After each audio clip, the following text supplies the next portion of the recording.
Fala galera, tudo bom com vocês? Espero que sim, eu estou bem. Estamos aqui para mais uma videoaula, que no caso será a aula de Geografia e direcionada para os alunos do nono ano, tá certo? E assim como nas aulas anteriores, sugiro que vocês peguem um caderno, peguem um livro, porque nós vamos precisar, tá certo? Então bora lá começar a aula, mas antes disso, roda a vinheta. Anote o número.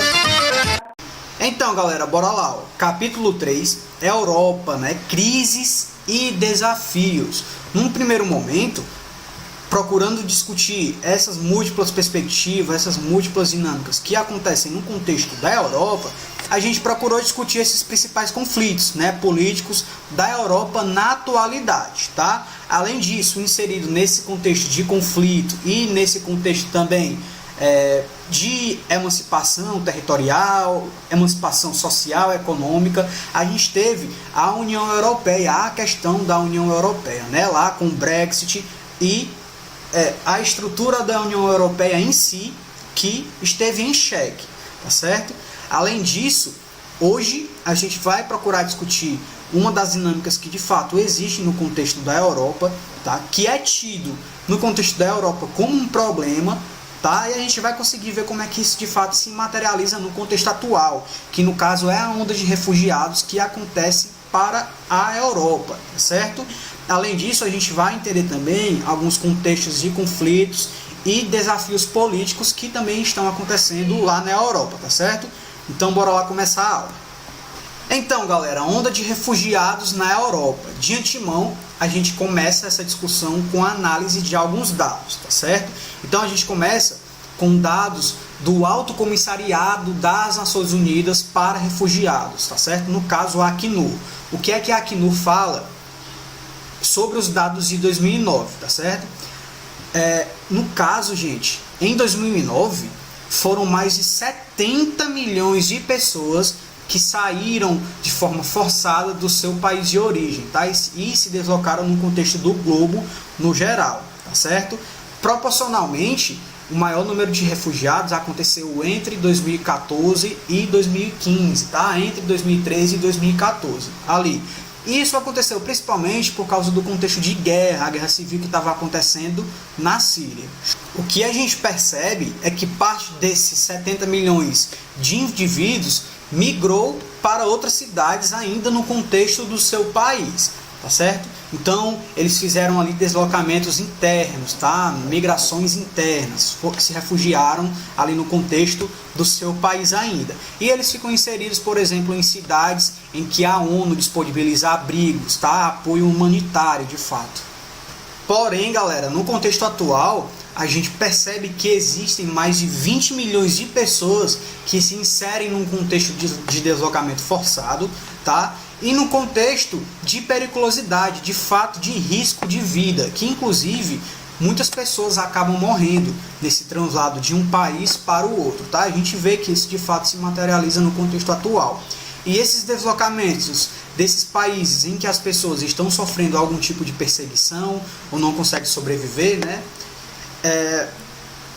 Essas pessoas saem em direção principalmente à Europa, tá? A gente consegue perceber que isso de fato se materializa no contexto atual. O que a gente precisa analisar agora, galera? A gente consegue perceber que a Europa, ela passou por diferentes momentos nesse contexto de imigração, tá certo? O que é que a gente tem a partir principalmente da segunda metade do século XX? A Europa de fato se configurou como uma das principais regiões, tá? Um dos principais continentes que receberam migrantes, tá certo? Porém, a gente tinha essa migração ainda num contexto interno, tá? O continente estava passando por um contexto de instabilidade econômica, fim da Segunda Guerra Mundial, Guerra Fria, tá? Então, esse contexto de mobilidade acontecia ainda internamente, certo? Já quando a gente para analisar essas duas primeiras décadas do século XXI, a gente consegue perceber sim uma mudança nesse perfil de deslocamento que estava sendo direcionado para a Europa, tá certo? Então a gente tem indivíduos que se deslocam com menos de 18 anos e que estão inseridos no contexto de refúgio, de fato, tá certo? E esse refúgio a gente consegue perceber também que era proveniente principalmente do continente africano, tá certo? O que a gente precisa ter em mente também é a forma como essas pessoas, é a forma como esses refugiados são tratados ao chegar nesse país de destino, tá certo? O que a gente percebe que está acontecendo no contexto atual é que esses países europeus, a União Europeia, está tendo medidas que, de certa forma, barram a entrada desses indivíduos de forma indiscriminada nos seus territórios, tá? Então, o que é que a gente percebe? A União Europeia passou a adotar uma série de medidas drásticas para conter essa onda de refugiados no seu território e trata também de forma drástica as questões migratórias, tá certo? Então, porém, diante dessa situação de adotar essas medidas drásticas, parte da população e de algumas instituições governamentais, alguns partidos políticos também, manifestaram nas ruas o seu apoio aos refugiados, tá certo? Mas isso de fato não acontece a todo momento, tá?